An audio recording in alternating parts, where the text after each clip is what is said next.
Well, I hope this works out better this time.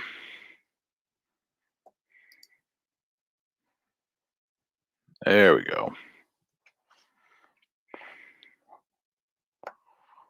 See if we can get anybody back in here watching the live stream.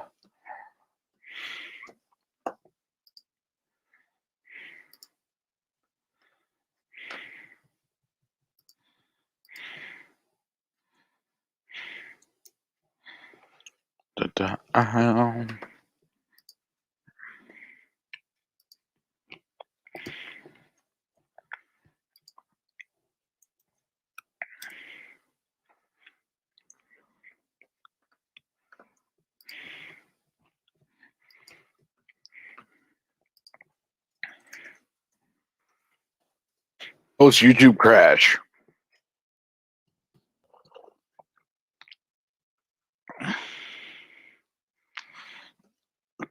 So if you guys don't know what just happened, YouTube actually crashed.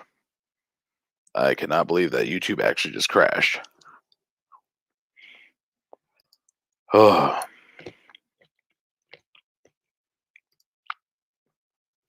Yep, we are back for round 2. Oh, man, I can't believe that. I still cannot believe that actually just happened in the middle of a live stream. Oh, it sucks so bad.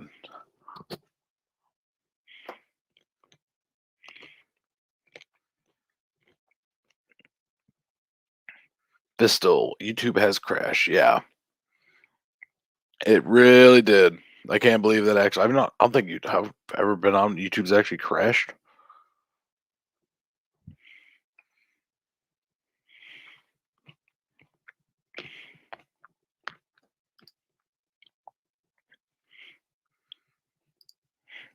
Man, that really kills the vibe we had going.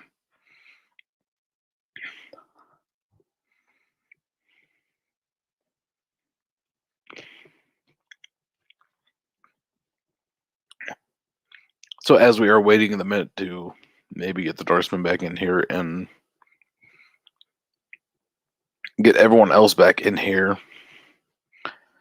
because I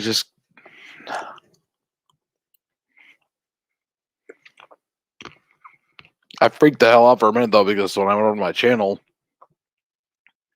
it only showed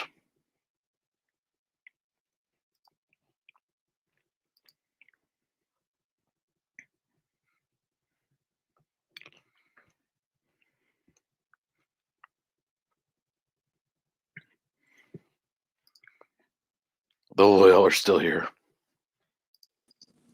What's that? That was fun.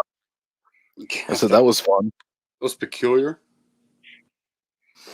Immediately, I was just like, okay, well, this sucks. So I went to my channel. It said no content. I know. I was noticing that. I was like, what the hell's going on? Because it's like, both you and Road Rash were like, I can't see my content. And I'm like, I'm looking, it's still going, but there's like a delay. And then I took a look at like my subscriptions, and sure enough, you had no content. Yeah, that's the biggest freak out moment because the amount of energy I put into this channel to have no content. And even then, right now, it kind of sucks because we have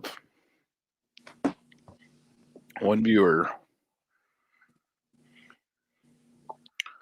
which kills me because we had 8 people in here, and one day I will have a bunch of people in here.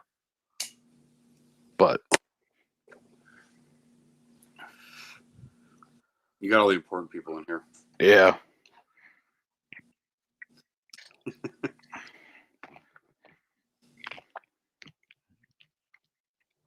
Post YouTube life, crash life.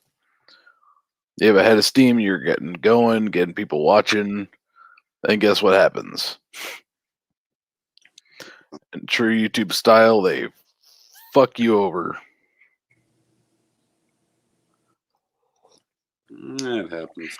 Oh yeah, so dude, check this out. So my channel got monetized. Yeah. And So you have to activate your Google AdSense and all this other crap, and then they gotta send a private pin to you where you live. Mm-hmm. So what they have is they've got like the old style mail you used to get, the letters you used to get. The had the No, it had all like the little design inside, so you couldn't see through it and see what was in there. So like when you get your bank ATM pin. Yeah. Yeah. So this one though, when they sent it, isn't like that's how big the letters were in numbers. Really? And you just hold it up to the light and you're like, huh, I'm surprised someone didn't steal it. I honestly thought someone hacked my YouTube channel. I thought that's what that was starting off at. I'm like, well, it's been fun. That's a straight conspiracy theory right there. I've been hacked. Betty Vega asked, why YouTube crash? What happened? I don't know. The hamsters in the proverbial wheel stopped running, took a break, went to go smoke. All good. But it's technology, like anything else. It's like, I don't know. Like I used to have my ex brother-in-law used to run a server monitoring company, which was actually cool as shit. Because in his office, he had like all these like giant 50-inch flat screen TVs, and they would monitor networks, just like the amount of traffic. And then when they saw that like a router got to like 80% capacity, it would come up on their screen. This globe would spin and like zoom in on the company. And then somebody would go in and literally like redirect traffic to a secondary router and fix the problem before it crashed. I thought that was cool shit. I'm trying to remember what we were talking about just before this ended. Or rudely interrupted. Let me go back to the playback. Go. Start circling stuff on the screen. You see right here is his move.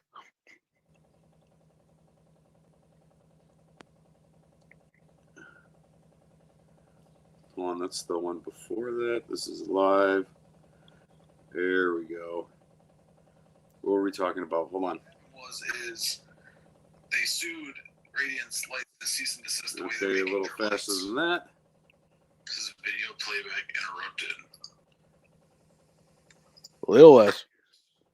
Hold on. Well, I mean, but that's the thing is, I think that's like why they can charge the prices that they charge, because the early aftermarket is. We were talking about Radiance lights. How are these aftermarket? Here we go. Gotta love instant playback. But like, really looking at accessories for my bike, I know yours is a little more difficult. But I mean, there's endless possibilities for my bike. I unfortunately have a cap. Which is weird because you'd think that all Road King accessories would fit all Road Kings, but That is not the case. And let me tell you, from experience, buying parts that claim that they will fit my year, a good percentage of it does not, without some major or minor modification. And it is annoying because I would really love to get like some aftermarket rims and some other accessories of sorts, but like, I don't know. you don't want to get rims. Nah, you know what? I've come to enjoy my powder coated flat black rims, mags that I have on here. See, I still don't have my bike back, so I can't really talk about the rims. Don't worry, my friend, you will get there. Still. I promise you. It really seems like an ongoing sick joke. I mean, there's so much stuff I want to do to the rest of my heritage, and I want to get done. And for the guys that are watching that don't know about my heritage, I have a heritage 18 heritage Softail that hasn't been seen on videos for a little bit because I don't have the bike. It's still in the shop getting a rear wheel put on. I had to get custom made for it, so hopefully that gets back here soon. Hey, I've been meaning to ask you, what's your thoughts on Ultima Motors? I don't know. it's one of those hard debates in my mind because it's like if you're gonna get an Ultima motor, why don't you just get a Harley one? Just rebuild a Harley motor. Buy a cheaper Harley motor and rebuild it, or big board out. Something like that. Because then at least a lot of the parts on there, like where they came from. Like with an Ultima motor, like you don't really have that security. Yeah, for the most part, everything comes from Vietnam, but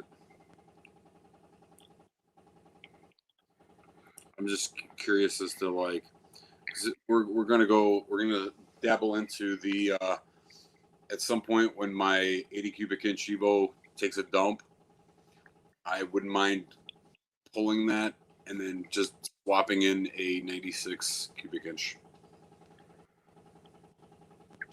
Yeah. Or potentially a RevTech 100 if they're still available. That would actually be a pretty cool motor. I mean, I don't know, man. Like you could buy a 96 and rebuild it, to spec and add all the stuff you want to, and then slap it in there, though. Yeah, I was pricing them out, and like Ultima seems to have like the best deal. I think for like a 96 cubic inch, they're talking somewhere in the ballpark of like $5,000. Is that just like a old used motor? No, it's a brand new 96 cubic inch Evo. Oh, that's a lot better than. I mean, the RevTech's what, 7? I'm not sure. I really haven't been even able to find a RevTech out there. I'm sure they are. I've been kind of just haphazardly looking. But I'm pretty certain I want to still stay with the fuel injection. Because, I mean, if anything's going to go right now, that motor, it's got about like, 45,000 on it. And the majority of those miles I put on there, let's say probably about 85% of those miles I've put on there. But like, I don't know. I'm like, it needs a little bit of TLC and some work. Yeah, but what if you found like a 96 out of a bike that may have been totaled or something? Yeah, I mean, that's the thing is I got to find, there's a website that I used to, I'm trying to remember if it was like HarleySalvageParts.com or something like that. And it's basically like wrecked bikes where you can just like buy, parts, like used parts. Yeah, I've always been behind the if you can build it, do it. I mean, I bought my 114 Heritage because eventually I know I'm gonna have to work on it, but also it's simple like the Evo. That's the nice thing about the Milwaukee 8s. It doesn't require, it doesn't require special tools to change the cams anymore like the twin cam did. Mm-hmm. It's a lot more based towards that style of motor you can work on, but people don't see it as that. What's up, Sixpin? Evos are really, really easy to work on. They're very simplistic in form.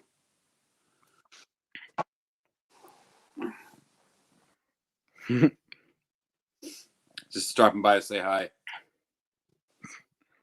And he's off. Yeah. The problem is like Harley, I feel like pushed a lot of people away with twin cams because you get all those diehard Evo guys that are going to keep their Evos because they will run forever. They will. I mean, my other option is to ride it out this summer, and then when the weather breaks, it gets dreary all over again. To just pull it and actually, there's a guy that a mutual brother of ours knows that will refresh it, but he'll do it right for like $4 or $5,000. But at that point, you're almost at the crate 96. Yeah, that's kind of like where I'm at on that. Like he builds like competition engines, so he knows what he's doing. He puts all high end components in when he does the replacement, and bench tests it, runs it, and you bring it back to him. He'll adjust the lash.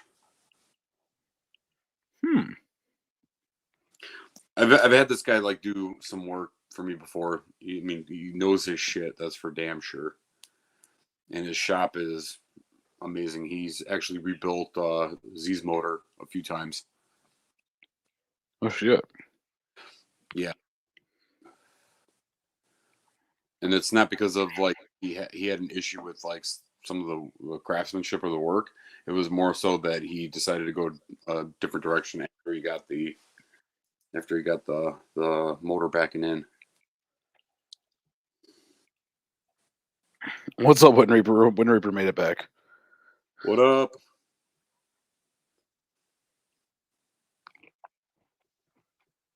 No, the reason I got my 114 is because it has a good enough amount of power and just needs a cam. That's it. But I don't want to play that game of trying to like build a motor. I mean, I don't have to. The 114 is already built.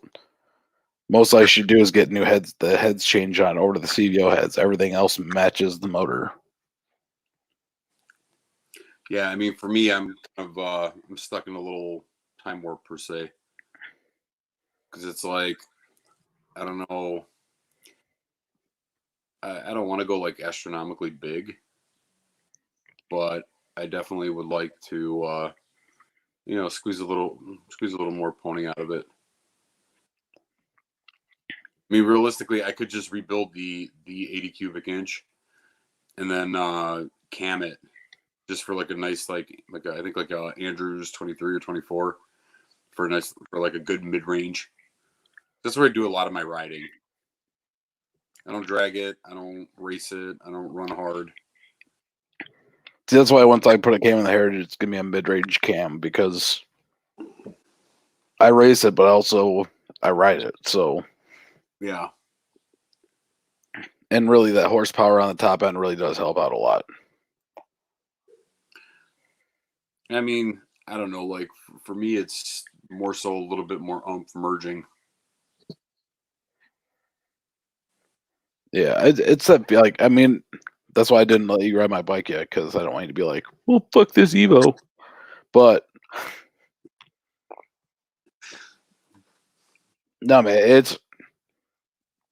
it's nice to have a bike I can jump on and I hit the throttle and the bike puts me back, you know.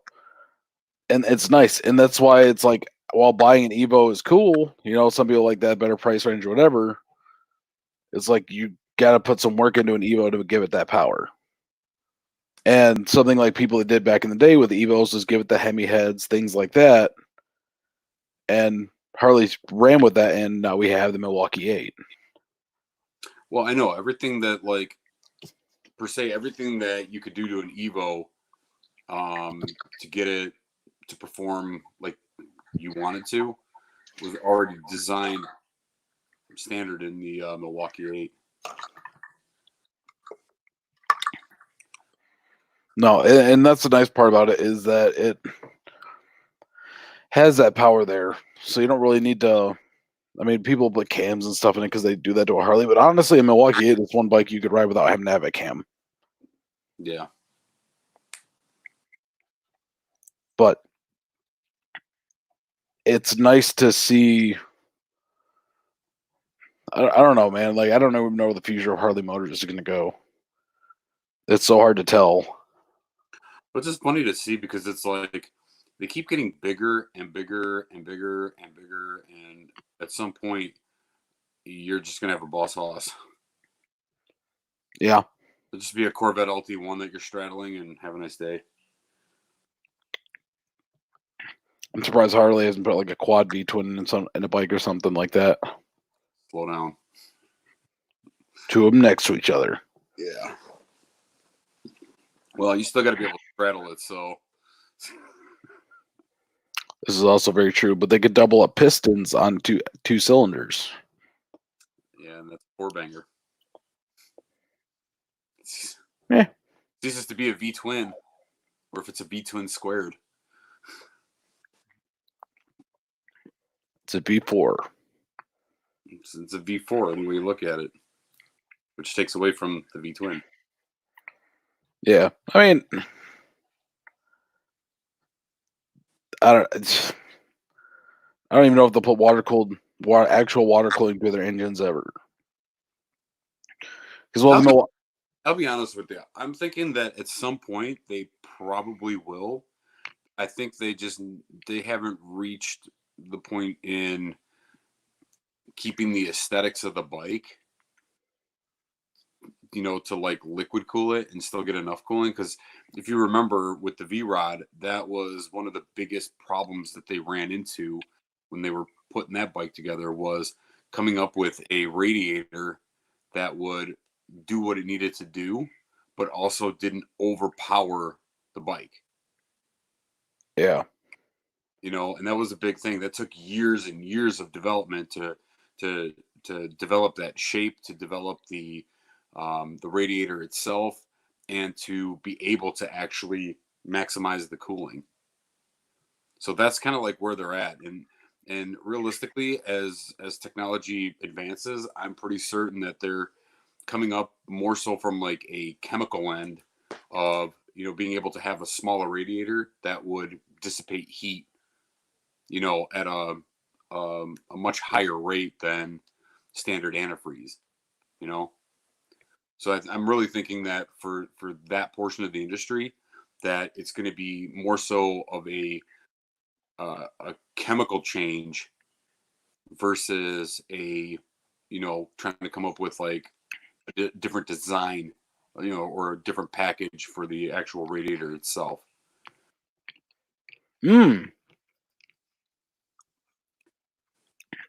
Patrick says he's fucking with the bike. Oh, it's about time. He's got pictures. I think it's up on Instagram, if I remember correctly. Oh, the chassis almost ready to roll. Oh, right on. Good job, Pat. I'm glad you've been busy. No, man, it looks good. I'm excited to see what it looks like when it's done, because Jesus, keep dropping all these blueberries.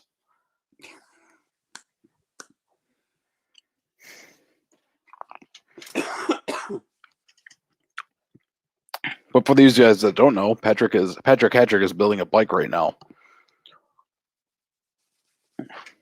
And Wind Reaper, me, and the Norseman are stuck dealing with bullshit weather and bullshit politicians. I wish I could say Gretchen Whitmer is a total bitch on YouTube. Oh, wait, I did. No, sir, you did not. You were just merely implying that you wish you could. Well, she's a bitch. Well, there you go. She is. Our governor is acting like a parent with a spoiled child. Yeah, well. Except for we're the parent, and the spoiled child thinks it's in charge. Well, I mean, for the most part, she kind of is. I wish she wasn't. I mean, how many businesses, like, do you see Steak and Shake closed all their restaurants?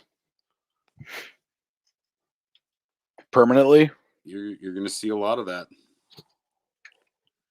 You're going to see a lot of that. That's just going to be, unfortunately, the nature of the beast. And, it's sad, but it kind of is what it is. Yeah, it's unfortunate, but I mean, if all these big food places are falling, what's keeping these motorcycle shops afloat then? Well, that's a little different story, because I think with the motorcycle shops, their operating expenses are probably much smaller, and with not that many employees, because like most bike places don't have like 50 employees per per shop. Yeah. and it's, I don't know. I think in my mind, it comes down to business owners kind of like anticipating that something's going to happen and making sure that they have enough when times are good to float themselves through when times are bad. And I think that's what most small business owners kind of like anticipate, is that, especially like if you have a seasonal business, right? Like landscapers, they only work, if they're doing lawns, they're doing, only like maybe 6 months out of the year. Yeah. Try to make enough in that 6 months to last them the remaining 6 months if they don't plow, at least up here. Yeah. No, I mean, I don't think though. I mean, like right now they're trying to sell bikes sight unseen, just like off pictures. Yeah. You can't test ride or anything like that. And it's like, you're not going to sell bikes like that. Ironically enough, I think it's kind of weird because it's like they're doing that with cars as well, where you can actually, like, they call it the no contact car purchase, where they basically will they'll flatbed it to your house, and then you have 7 days to decide whether you want to keep it. Hi, Peaches. This is Peaches. Is this where the party is? I hope so. But yeah, I don't know, man. Like it's getting really bad, I guess, here in Michigan for shops, just because. I mean, the Harley dealers. I mean, guess it's great for local businesses because the Harley shops are only doing appointment only service, and they only going to take so many bikes at a time. Yeah. So I guess it's great for the local shops, not good for the Harley shops, and that's a big deal. I mean, when you have a Harley dealership, I mean, how does the sales staff there supposed to make it through? You don't know if they're getting paid. You don't know if there's anything going on, outside of it. And at the end of the day, they gotta, it's like when I had my shop, because of when I started it, it was around, it started in the end of 2007, and 2008 was not a kind year for anyone. That's what I didn't have enough time to build up, build up when times were good to float myself through 2008. Yeah. Happy Thursday to you too, Dave. It's I don't know, man. If Michigan stays on lockdown much longer, we're going to be facing a really bad situation. And I mean, right now it's like, I don't know. It's kind of like two schools of thought, trying to open the state back up, especially with Michigan being primarily automotive related. I can tell you that, like, Chrysler is reporting back to work on Monday, as is GM, and I believe Ford is already doing the same. They gotta. I mean, unfortunately, it's like I see where both sides are coming from. If they open it up too soon, you're once again, introducing a respread of COVID. And if you wait any longer, you're just going to put yourself into a very, very deep economic recession. no, and that's a big worry to everybody is that, what's going to happen after this? Are the state parks going to open up? Well, I just read that Wisconsin just basically lifted their entire ban, opening up restaurants, travel, everything else. And as of that, you get to, we'll have to wait and see what the result's going to look like. And that's something that does worry me is, I guess that didn't even worry me, man. Everything needs to start coming back to life because otherwise we're not going to come back from this. Michigan's going to just become, one of the bankrupt states. Oh, Harley Dave says, I work in the automotive world and we're starting up on limited staff on Monday to meet Ford, GM, Nissan owners. Oh, that's good to hear because I know people up here that are. I don't think I've ever seen so many motorcycles for sale, like new bikes for sale, than I have in the last 2 months. Yeah. You know, someone gets that bike they really want, and then they get laid off, and they're not making money. And I think the motor company should have did something better about that. You know, maybe suspended payments or something like that. Well, I'm gonna tell you this. A lot of businesses, especially in the financial world, do offer a lot of like support per se. That, you know, if you call them and you talk to them, they'll work something out with you.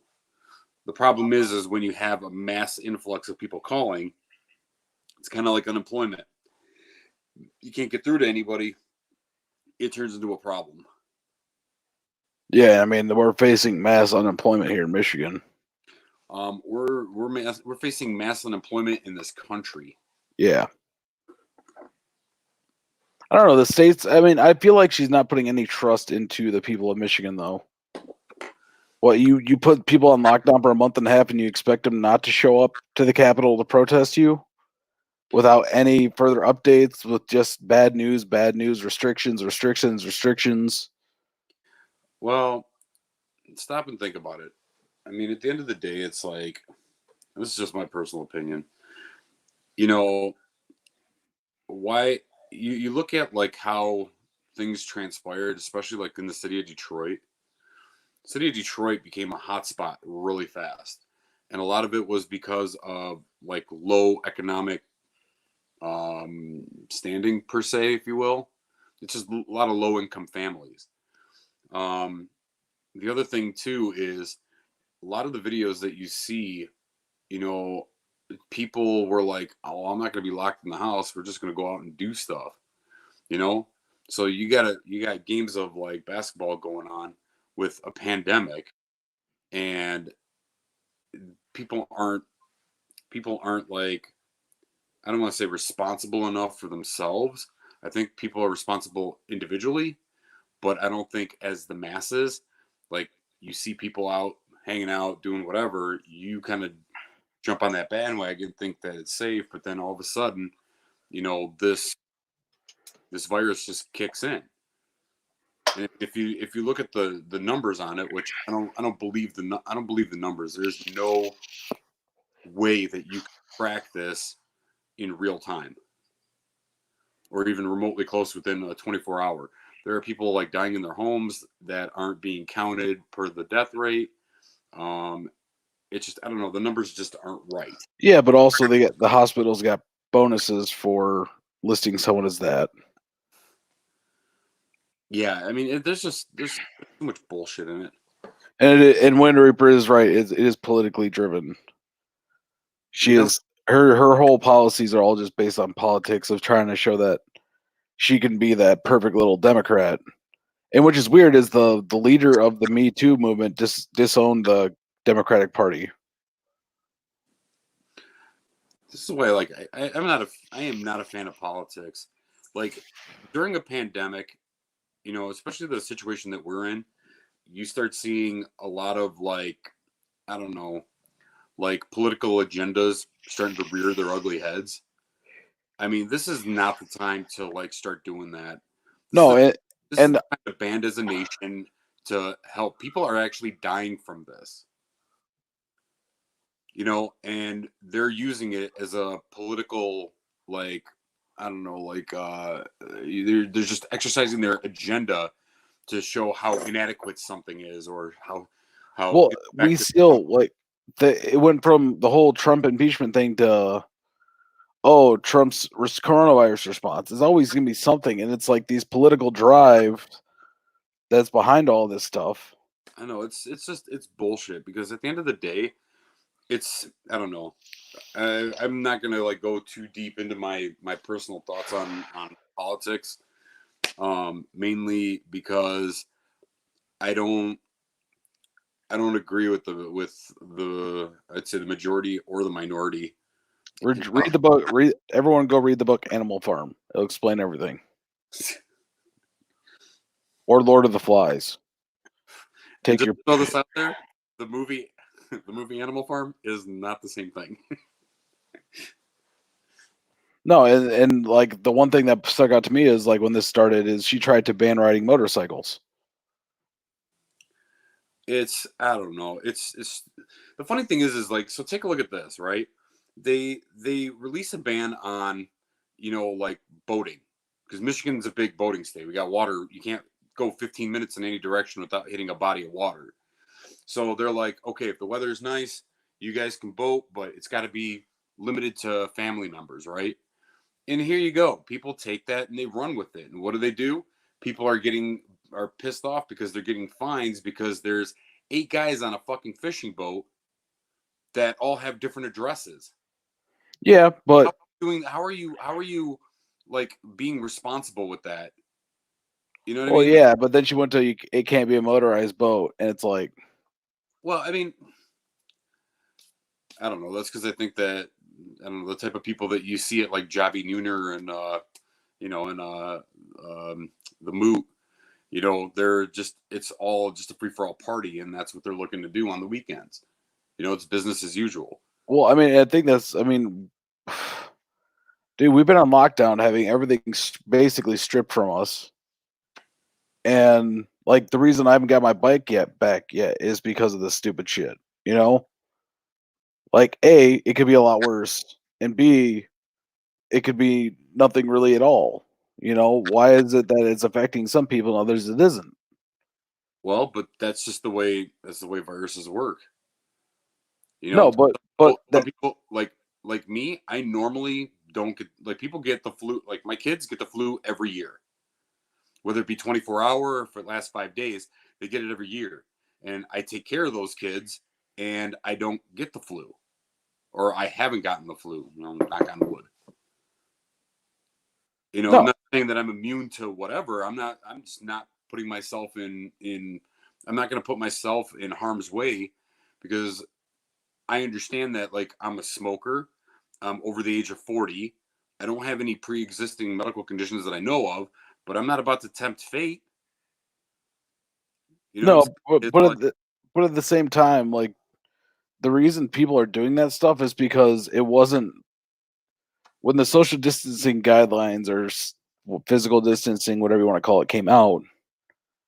It was immediately into lockdown. It wasn't that opportunity to be able to trust your citizens, your residents, to do the right thing. Well, because they won't. They won't.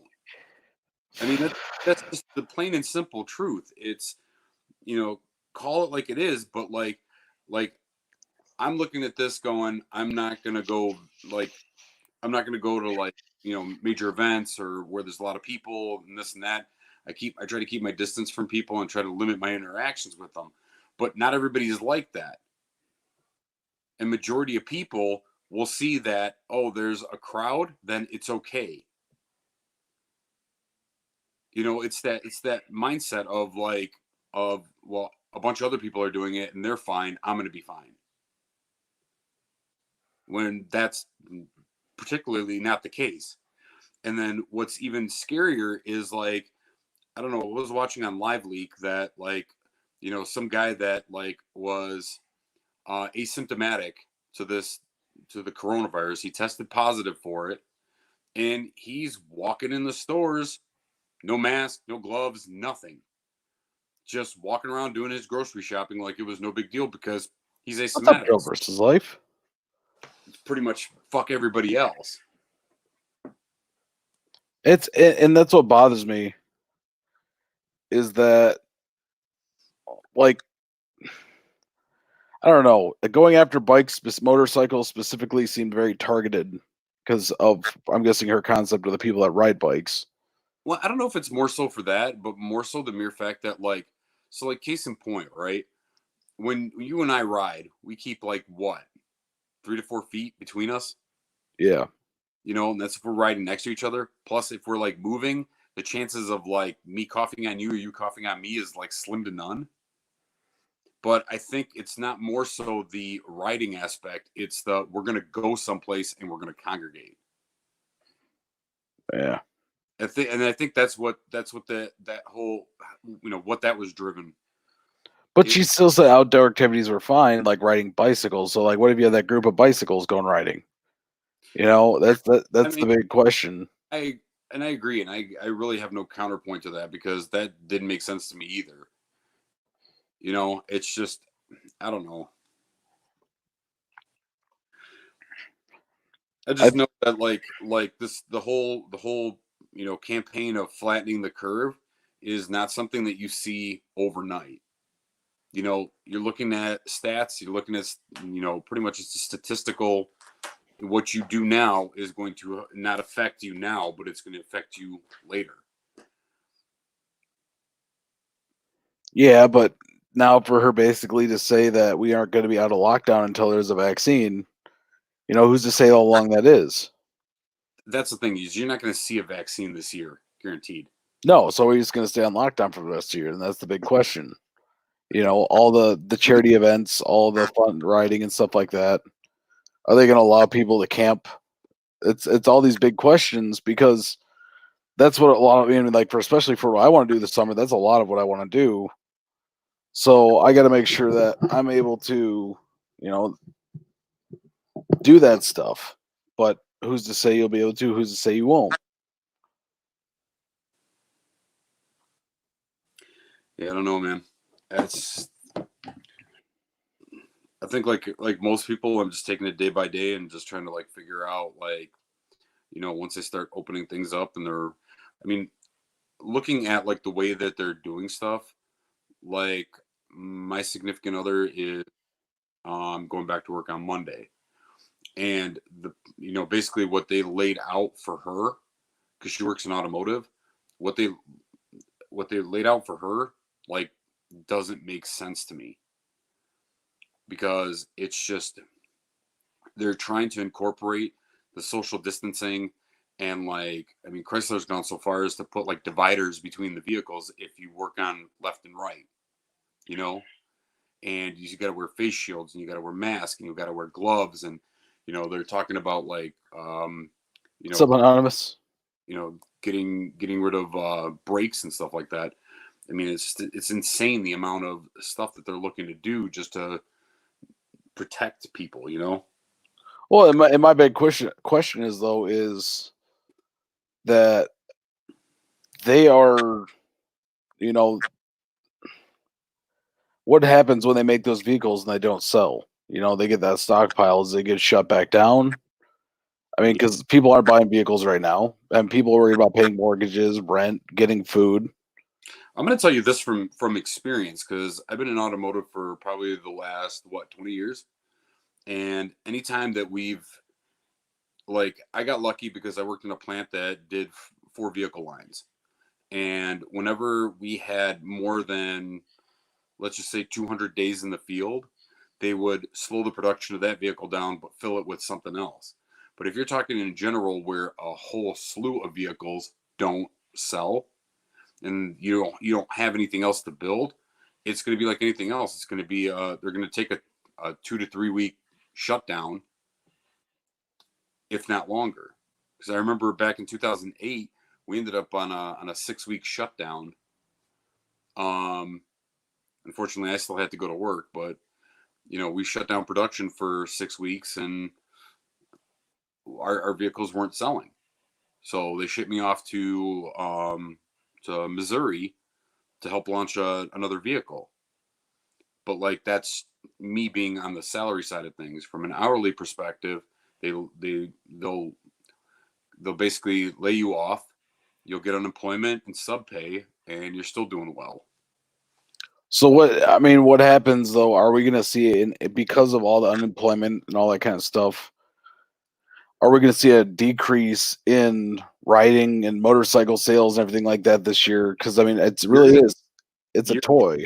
I'm going to be honest with you, because just like back in 2008, all non-essential spending, people stop spending money on motorcycles. People stopped buying bikes. Everybody was hit. I think this time around, you're going to see it equally across the board. I mean, the only things that are still flourishing are food, transportation, and by transportation I mean logistics. Like Amazon still is looking for drivers. They're hiring up a storm. Grocery stores are hiring. Restaurants are still kind of wishy-washy which way they're going to go. But like for the most part, like you're going to see the rest of this year is going to be a very difficult startup. And that's what the big problem is, that how do I know a lot of riding is not going to happen this year. I wouldn't be surprised if we saw even more bikes going up for sale. And who's to say what happens? Well, that's it. People are going to start liquidating all non-essential items, motorcycles, ATVs, trailers, campers, things like that, because they need to recoup that money somehow. And if you have an RV sitting in your driveway that you use twice a year, and you're behind on your mortgage payment and other stuff because you were off for the last 2 months, not collecting a third of your paycheck, if that, you got to figure out a way to bridge that gap. And 9 times out of 10, it's I'm going to put a for sale sign on the motorhome, or I'm going to put a for sale sign on the motorcycle. Yeah, and that's what really, I mean, as motorcycling already being down as it is from what it used to be, how do you get new people into riding if they're not going to buy a motorcycle? I mean, the only way that you're going to be able to actually do that is by offering you have to show people the value of what they're doing, right? Because, like, case in point, if you live down in Florida, you live in San Diego, or you live in some place that has like riding season that's year round, like from a like a petrol perspective, like I could save money just riding my motorcycle everywhere because it's better on gas. It's you still get that fun to ride. Up here you can't do that. Our riding season's at the most like what, 6 months? Maybe. That's if you're out early spring and you put it up in December. I've ridden in 22-degree weather. I've had to throw a torpedo heater on my goddamn bike to get it started. And then once it ran, I didn't shut it down until I made it back home. So those, that's not feasible. Nobody can convince me that like having, getting like parking the car, getting the insurance off of it and not driving it is cost effective to riding the bike. But I mean, for me on a personal note, I'd probably be homeless before I give up my bike. Yeah, I mean, that's the one aspect of it that is really, yeah. A lot of financial companies are letting you defer payments. Case in point, Eagle Mark Harley is letting you defer 2 months with no questions asked. This is helping a lot of people keep their bikes. And, oh yeah, even Girl versus Life. I found a toy hauler camper right before this Corona crap, so I could take my bikes and have a place to stay where there is, and nobody wanted to finance me. We'll see after this crap is over. That's the thing is, and that's a very good point, because right now, if you look at not just look at the financial market, okay? It's like right now you could refinance for less than 3%. That's freaking unheard of. But the thing is your credit's got to be flawless, and you still have to show employment. So if you're laid off, nobody's going to want to finance you. And people are very leery, especially right now, to offer up any type of financing on anything because the state that we're in, it's really difficult to show that you're good on the loan when your unemployment rate's up at like 20-some 30%. Are we going to see a drop at Harley's? You're going to see APR, I wonder. Like, trying to do the same thing where they're trying to sell bikes, so they got to drop the APR on their. Because really, when you finance through Harley, that interest is also being paid to Harley. So you're paying it all to Harley at once, their money and their interest. So I wonder if you're going to see them dropping their APR and trying to sell more bikes. if they want to stay competitive and they want to stay in business, they're going to have to figure something out. They're going to have to entice people to spend money on a motorcycle that is damn near the equivalent of a vehicle. I mean, in reality, what is the markup on a Harley from the dealership to, or I guess the Moco to the dealership? I couldn't even tell you. That's more of probably a Johnny question. Because that makes you wonder, man, if they can take enough off of that on their profits, let alone interest. Because I'm trying to remember how it works. Is if you finance the Eagle Core, they give. I'm guessing they give the money to the dealership, and then you're paying directly to Harley.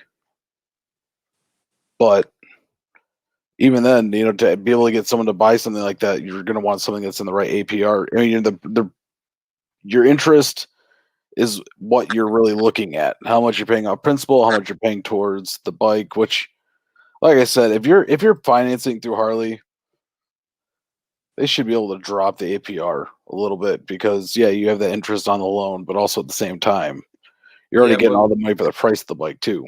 Yeah, but you got to remember what's included in that APR.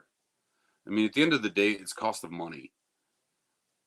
It's I don't know. You're going to probably start seeing a lot more people going to Shylocks because their interest rate's a lot cheaper. I don't know. It's just they have to. They're a business, and that's the thing is they got to figure out what they need to do to make smarter financial decisions that they can take a cut, translate that to their end customer, and then try to figure out how to recoup that in volume. Yeah.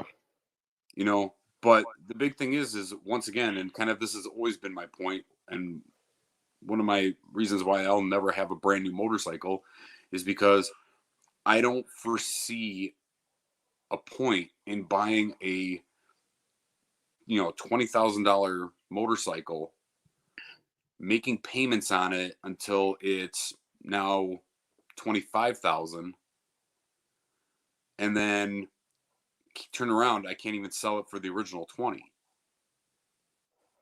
Which is something I deal with my Heritage. The market value of the bike dropped, and I don't understand why, whatever the reasoning, but it's hard just to look at something and already be upside down on a loan because you can't sell it for even the value of what the loan is worth.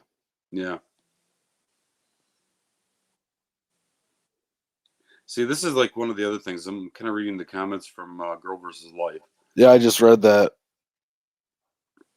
Mine loads a little bit slower in the broadcast chat. So, and I just want to clarify. She is on disability, so you're like, are you like the government's paying for your disability check? If that's the case, I mean, it's like you're probably more of a sure thing than anybody else. Yeah, my 2012 Harley ended at 12,000 plus after add-ons and down payment. So I'm not sure they're trying to help anyone. Yeah, so this is something to let people know is your APR has nothing to do with your down payment. No, that's the percentage that you're paying. It's basically the cost of money. The bigger your down payment doesn't mean a lower APR. No, your APR is usually fixed. Yeah. So like if you have like a 3%, it's just 3% on the loan. It doesn't. The only thing is if you put a higher down payment on, it means you'll just pay it off faster. Yeah. And sometimes Harley doesn't like that. I gotta ask, Girl vs. Life, do you work in automotive? Yeah, I worked the last nervous breakdown, and they told me I couldn't work anymore. Damn. Yeah, dude. In automotive, you see a lot of that. Unfortunately they don't. Not to speak my little piece on this, but go for it. Yeah, I mean, realistically, I see a lot of people having nervous breakdowns, time off where they have to take that. The only thing is that, like, you have to like pop into FMLA in order to take that. But these companies, they work you to death.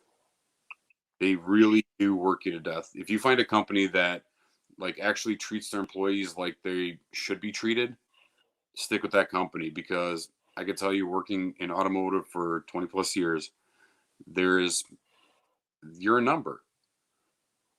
I've seen firsthand where people have literally passed out on the line and they pull them out and put somebody else in their place like that. That chain don't stop. Yeah, when you're seen more as a property than you are as a human, you get that bad effect. I mean, company. I don't know. Maybe it's just something I've noticed over the last I've been working for probably over the last 28 years. What I see a lot of is the change that has migrated to where we are now. And I feel like such an old folk saying this, and I'm really not that old. Where things were to where they are now, I think employees are definitely more so treated like a liability as opposed to an asset. Yeah. You see a lot of this because, once again, What's up, Joneses? What's up?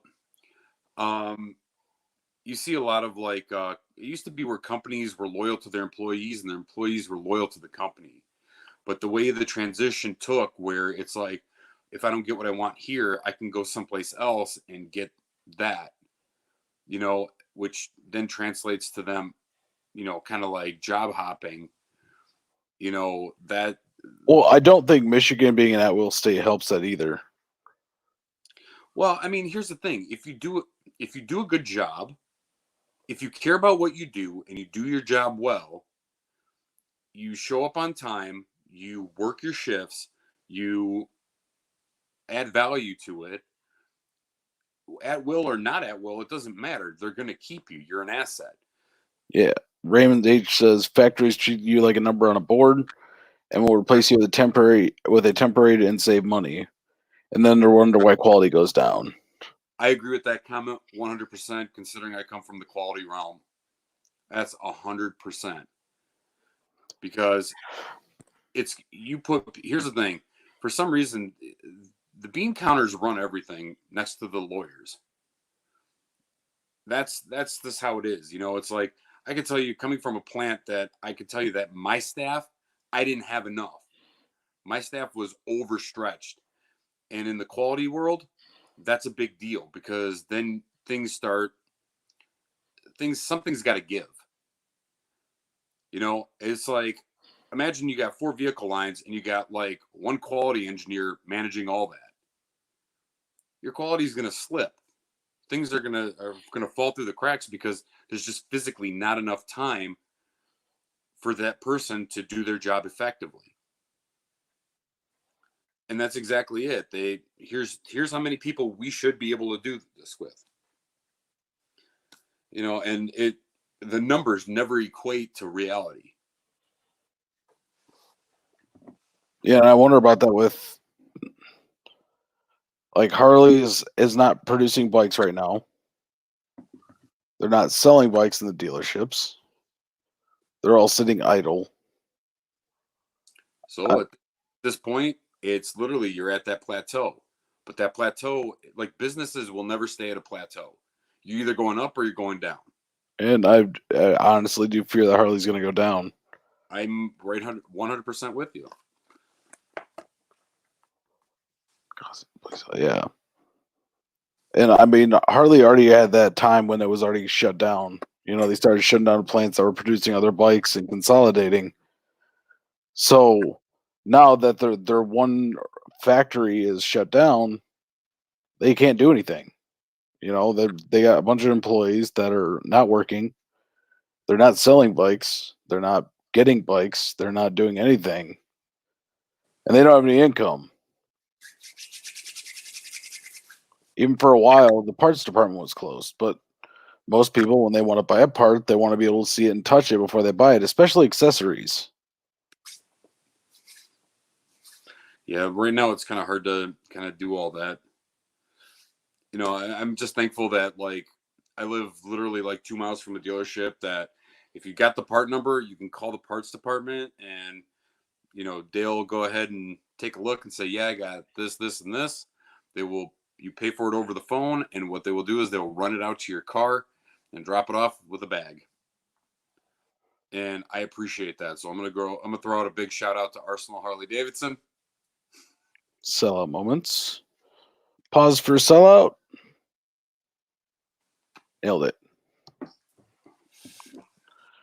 No, I mean, and over here, I've already had a bad experience with the dealership over here, just because they, you know, even if the motor company isn't gonna like help someone out, if the dealership that you bought the bike from brand new 2 years ago isn't gonna do anything for you and says you're just shit out of luck, what's the point?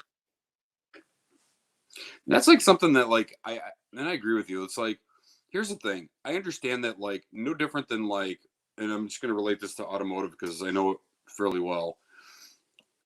The difference, like a Chevy's a Chevy, a Ford's a Ford, Chrysler's a Chrysler. The face of all that is not really GM per se. It's the dealership, because I have known dealerships that are phenomenal at customer service. They will work with you. They'll come get your car. They'll drop it off. They'll give you VIP service, and you got yourself a Chevy Malibu. And the dealerships, especially when it comes down to motorcycling, you know, it's like if I owned a dealership, and I understand that it's from a business aspect, but like how many times word of mouth is huge, right? So like me with Arsenal, I am a huge fan of what I've seen with me going in there, the people that work there, the mindset, the mere fact that they're willing to work with you to help you out. I would recommend them as a dealership. There are other dealerships that I know that I would tell people steer clear of because they are going to charge you a substantial amount more than what it costs to repair something. And they'll take forever, and their customer service unfortunately sucks. No, So and that's I would never in my life recommend anybody to those dealerships, because then it's, you know, my name tied to it. Not that my name is any good, but it's just like that. no, and I've seen that, man. Like, and even Arsenal, like, which is I will say is a good dealership, was like, you know, had you bought your bike here, this might have been something we could do, you know, as a dealership. But when I called the one over here, it was immediately like, no, sorry, we don't do anything for you. Yeah. And it's like I purchased this bike brand new from you 2 years ago. This is my end of my beginning of my third riding season, and they didn't do anything. You know, they didn't actually want to do anything for me. And like that, I won't even say the name because it's annoying to me. You know, but you get if you buy something brand new at that price, and yeah, Raymond nailed it. He said, "Oh yeah, but they accept no responsibilities. It's all employees' fault." Yeah, No. it's. I don't get why Harley's quality, when something suffers, they won't allow coverage of it. Because if those spokes on my bike were actually real chrome, they should be resistant to impact too.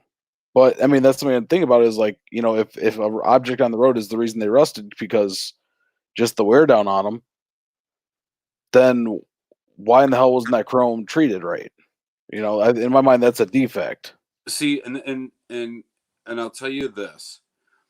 So like everything that like is manufactured undergoes a quality standard, right? There's a quality standard to everything. That's how you know that you have a good part versus a bad part. So when they go ahead and I'd say Jones Rice has got your money, could care less. That's exactly. I'm not loyal to any of them.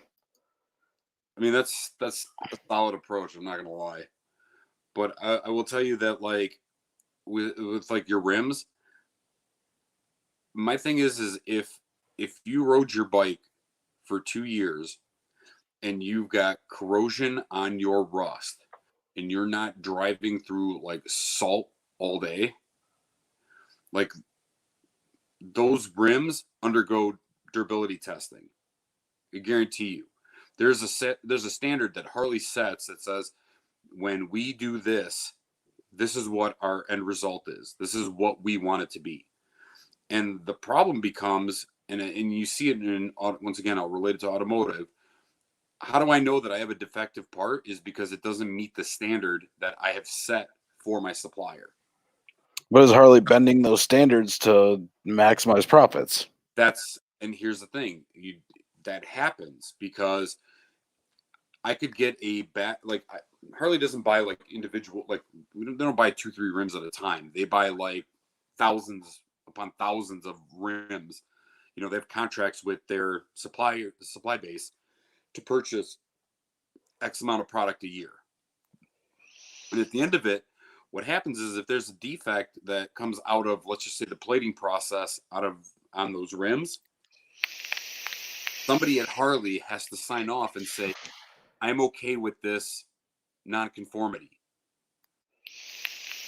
And that's when somebody goes and says, okay, we'll take this shipment, even though they're non-conforming, because we don't feel that it's going to be it's not going to affect our end customer. So Raymond H asks, Mick, have you tried emailing or calling Harley themselves to bypass the dealer? Yes. It is considered regular wear and tear by the motor company and the dealerships, but the dealership depends on where you got the bike from that will actually help you out and actually take care of you. Well, here, like a good example, your Speedo, your cloudy Speedo. Yeah, my speedometer fogs up when if there's moisture in the air. It doesn't have to rain or anything like that. If there's any moisture in the air, my speedometer fogs up. And the official fix was Put in the sun. Yeah, Harley's official fix for a fogging speedometer is just let it sit in the sun for a few hours. So like, oh, that fucking helps me if it's cloudy out. So here's the thing. Once again, if you have a headlight, like we've all seen it where you have headlights that have condensation on the back side, they'll fog up, right? Yep. And that is infamous for a bad seal. You are getting moisture inside that lens, and that's why the temperature difference is causing it to condensate. That's a bad seal. That's a defective part any way you look at it. And I was with you when they told you that, and I'm looking at this going, that's bullshit. That's absolute bullshit. I can understand on my 97 it happens because my bike's 23 years old. There's no expectation of that seal, lasting that long. Okay? But a 2-year-old bike, for that to happen, that's bullshit. No, and then you get the rattling gas caps, which they replaced. Like their factory gas caps were starting to get loose and rattle. They had the oil or the vent tube was installed upside down. So you had to jiggle with that to make sure that it actually vented properly. That's just, I don't know, dude. That's cutting your quality standard to accept parts that you should never accept.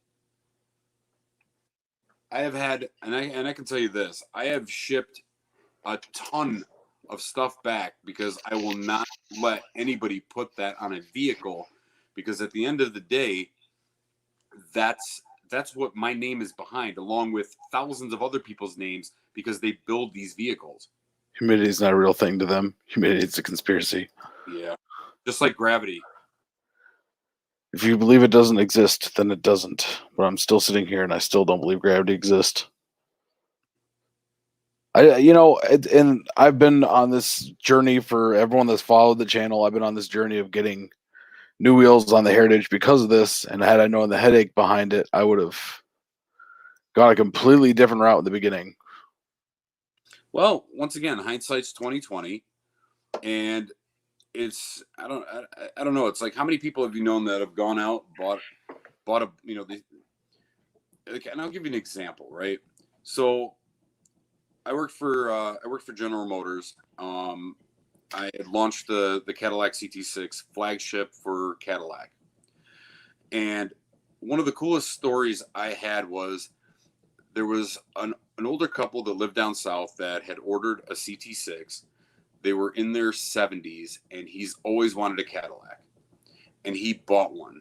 And he bought, when we were told that this is a specific customer's vehicle, we went through, made sure that everything was on point, everything worked, everything was like the interior was like prim and proper, right?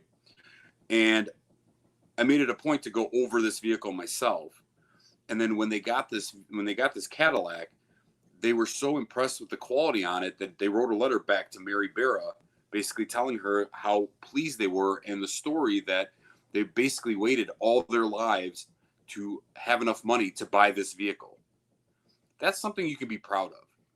But my thing is that like that shouldn't be for just like a specific customer. That should be for like all customers. I think the reason why I did so well in the quality realm is because my mindset was always, if I wouldn't want to buy this vehicle myself or have my mother drive this vehicle, then we need to redo what we need to redo. There's no such thing as good enough, and I understand that there's certain things that, like most people can't tell the difference between a mill here and a mill there.